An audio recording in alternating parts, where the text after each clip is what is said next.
Ready na bala ka mo? Updanay kita kay sakaon naton ang Great Wall of China. It's a rare opportunity nga makabot ka sa one of the 7 wonders of the world. Diri lang sa Biyaheng K5, China!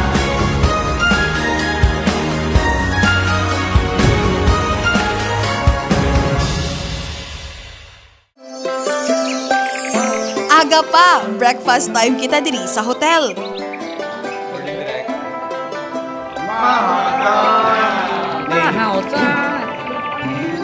This is our day 4 in China, and we're preparing for our trip to the Great Wall of China. Good morning. Makadto ita sa the Great Wall of China. So preparar ang mga til kay masaka na ta sa bukid. Kag pagkatapos, ready na! Destination, Great Wall of China! Good morning. So we are now leaving from the hotel. Let's go!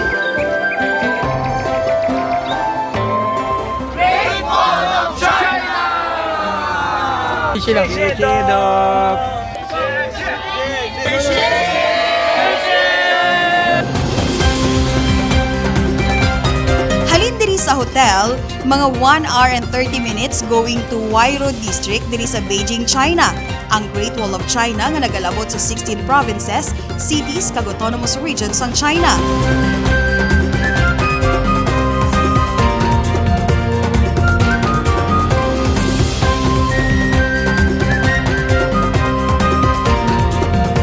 Kag pag-abot, amo na ginsaka ang Great Wall. It's about time for the king to step in the Great Wall of China. Watch out.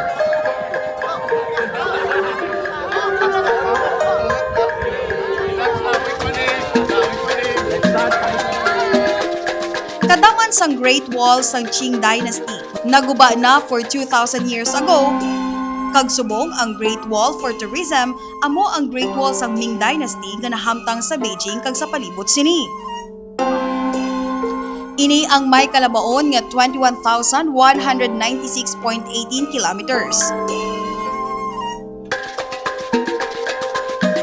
Look like a gigantic dragon, starting from the northern part of China all the way to the western side of China. This is located in Beijing, In China. Beijing area, it's mainly they built the Great Wall here to protect the capital city, the city of Beijing. How old is Great Wall of China? This is over 600 years old.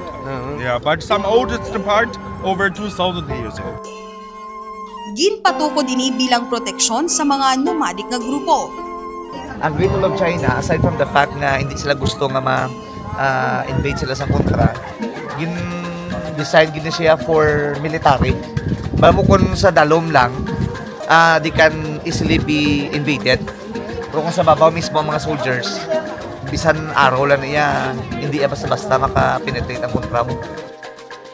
May pila ini ka mga tower stations nga kun wala ka nahawaan, masaka mo gid. To my fair height ka, this is not an ideal place for you. Sorry.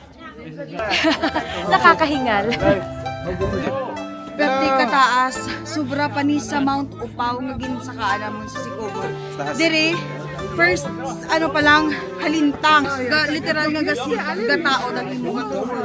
Sa wire ta kana. Pila man sa aton mga ka-K5 ang nakalabot gid sa ikasyam kag napulong nga towers.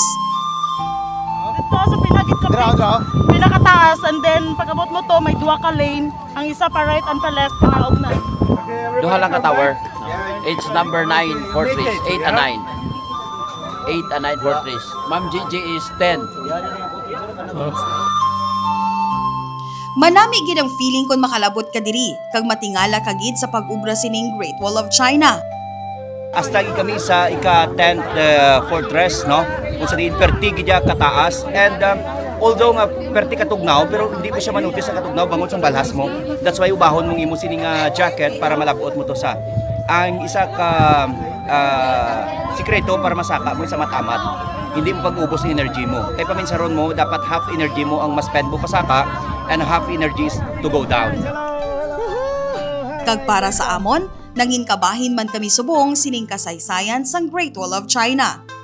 Thank you, Doc Ramil Oy, for this wonderful experience.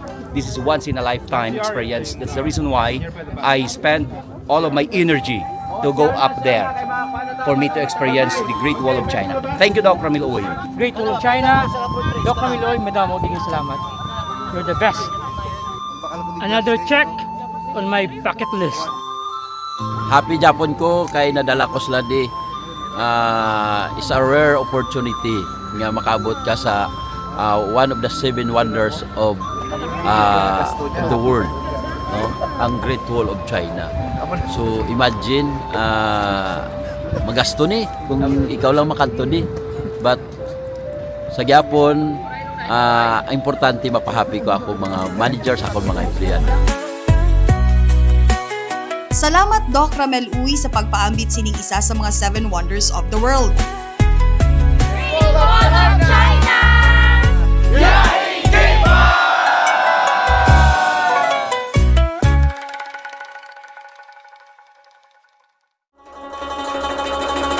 Bantayan ang Summer Palace, bisitahan ta. Ganitutukan, diri lang sa Biyaheng K5, China!